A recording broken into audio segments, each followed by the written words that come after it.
Today is Monday, July 15th.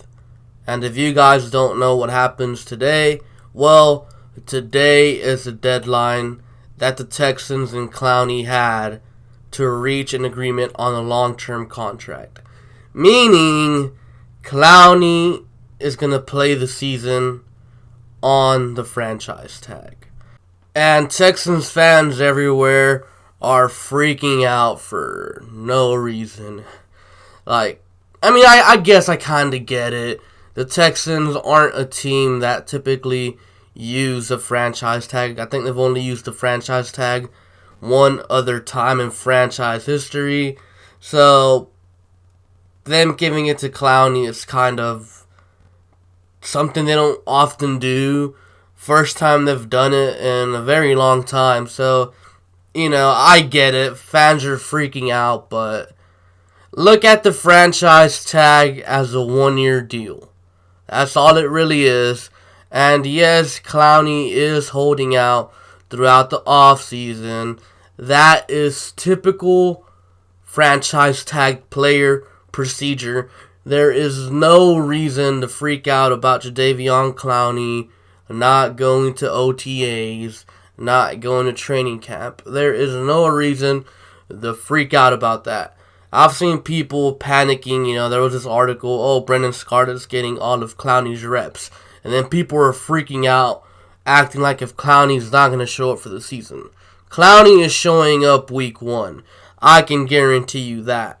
That is 100% guaranteed.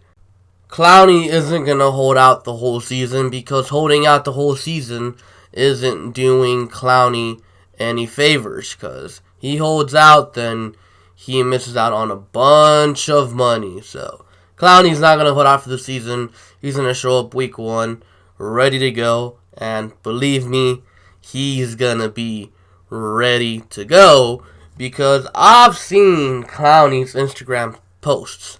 Clowney is not one to post on Instagram, and he's been posting every now and then him working out, and Clowney looks in top physical shape. The best shape Clowney has ever looked in. So Clowney will be ready week 1. Now, there's also this. There's people saying, man, the Texans are going to trade Clowney. The Texans aren't going to trade Clowney this season. Yes, I said this season because I'm not going to sit here and promise you guys, the Texans are never going to trade Clowney. The Texans are going to sign Clowney to a long-term deal. I'm not going to sit here and promise you any of that because, honestly, I have no idea what the Texans are planning on doing with Clowney. The only thing that's currently known is that Clowney and the Texans haven't reached an agreement. So if you hear anything else about, Bill O'Brien doesn't want Clowney, talking about you, Pro Football Focus, you are lying. That is untrue. If you hear something about, Clowney wants $40 million a year, that's not true. Truth is, nobody knows what is going on besides the Texans, Clowney's agents, and probably the people close to Clowney, his friends and family. That's about it. No one else knows anything about it because, as per usual, the Texans are a tight-lipped organization. They don't say anything to anyone, so this whole, Clowney wants $40 million a year. No, that's not true.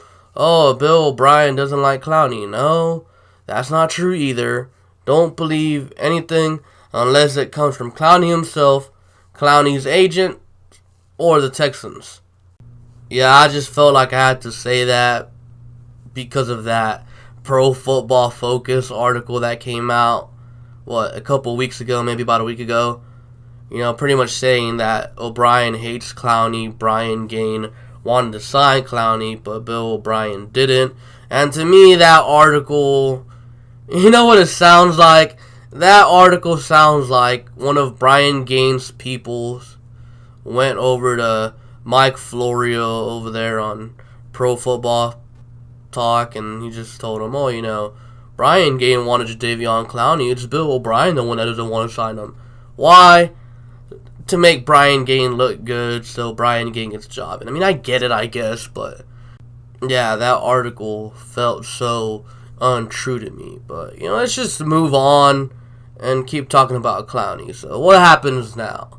Well, Clowney shows up week 1, whatever. He plays out the season on the franchise tag. And then he'd be a free agent in 2020 unless the Texans re-sign him to a long-term extension or they franchise tag him again. That's right, guys. The Texans can still reach an agreement with Clowney after the season, and they can even franchise tag him again if they'd like. So it's not the end of the world. There is Texans fans out here acting like Clowney is guaranteed to hit free agency next season. This year, I believe Clowney is making around 17 mil for this year on the franchise tag. I believe next year that goes up to around 20 mil. So Clowney can still get franchise tag next year. They can still reach a long-term contract with Clowney next year. It's not the end of the world. It's not. Now, do I think they're going to reach an agreement? I honestly do not know. Because, what if the new GM doesn't like Clowney? What if he hates him? You don't know. What if the new coach, if Bill O'Brien gets fired, what if he loves Clowney and then he wants to keep him? I have no idea what Clowney's future with the Texans will look like. What I do know is Clowney will be a Texan for the 2019 season. After that, I have no idea what's going to happen with Jadeveon Clowney. Now, I will say this. This whole Clowney situation with the Texans completely botched this. They messed up bad on this whole Clowney contract. Why? Well, if you've been following me, I've been saying re-sign Clowney or reach an extension with Clowney for 2 years now. After the 2017 season, I was saying re-sign Clowney to a long-term deal. Why? It would have been way cheaper. Look at it this way. At that point, after the 2017 season, Von Miller was the highest paid edge rusher.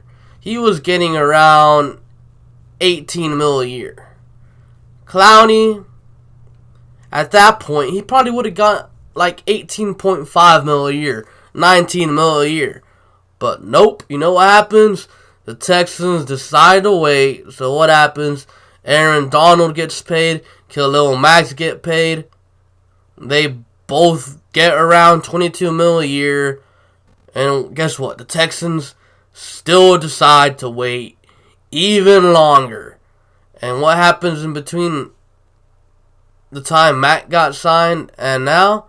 Well, Frank Clark and DeMarcus Lawrence both got paid an average of 20 mil a year. Two guys that are not as good as Clowney getting 20 mil a year. How do you think that makes Clowney feel? Clowney's getting over 20 mil now, guaranteed.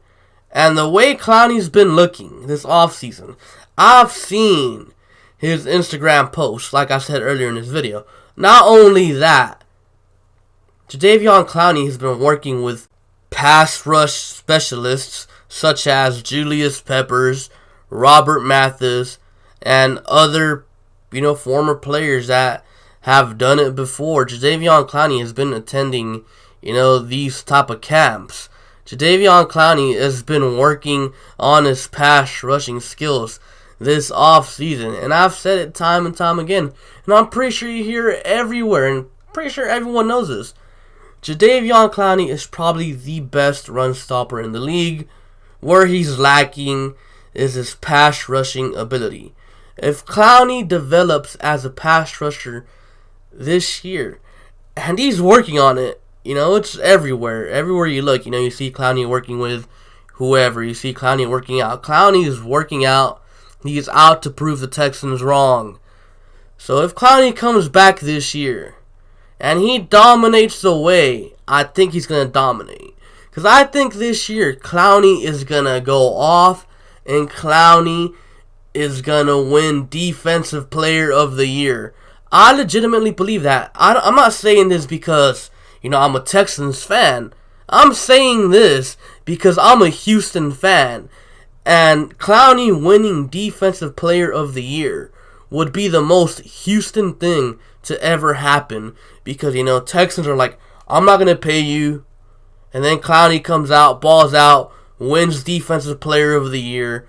And now the Texans look stupid by not paying him earlier when Clowney wanted to get paid. So now he's going to make $7 million more. The Texans could have saved $7 million if they would have paid Clowney sooner. Because guess what? If Clowney wins Defensive Player of the Year, he's not getting $21 million a year. He's not getting $22 million a year. He's probably about to get $24 million a year. Because guess what? Inflation.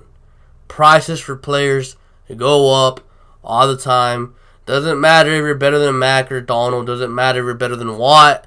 Doesn't matter. Look at Frank Clark and DeMarcus Lawrence. They're getting more money than J.J. Watt and Von Miller, and they're like nowhere near Watt and Miller level, but they're still getting paid more than them. And if Clowney goes out here, balls out, wins Defensive Player of the Year, he might end up making more money than Khalil Mack and Aaron Donald on a year average. And I don't know if it's going to be with the Texans or some other team. And honestly, that's good for Clowney. He's working on himself. And it might be good for the Texans in 2019, but who knows how things will end up long term. Now, one last thing I want to talk about. If it were up to me, the way I would handle this whole Clowney situation, obviously, you can't sign him to an extension anymore. So obviously, you wait for the season to end. And then I try again to reach an extension. If I can't, franchise tag him and trade him. Because, in my opinion, if you can't reach an extension with Clowney 2 off seasons in a row, then I don't think you really want Clowney to begin with as an organization. And I don't think you'll ever reach an agreement. So you're probably better off franchise tagging Clowney again and trading him for a first-round pick and some other change. So, yeah, that kind of sucks. I wish things don't go that way. I want Clowney here long-term. Clowney is probably my favorite player on the team besides John Weeks. But, yeah, that's all I really got to say about that Clowney situation. Hopefully, this next offseason, the Texans are able to sign Clowney to a long-term contract because he really deserves it. So, yeah, that's all I have for you guys for today. Be sure to like, comment, and subscribe. Thank you for watching, and I'll catch you guys later. Peace.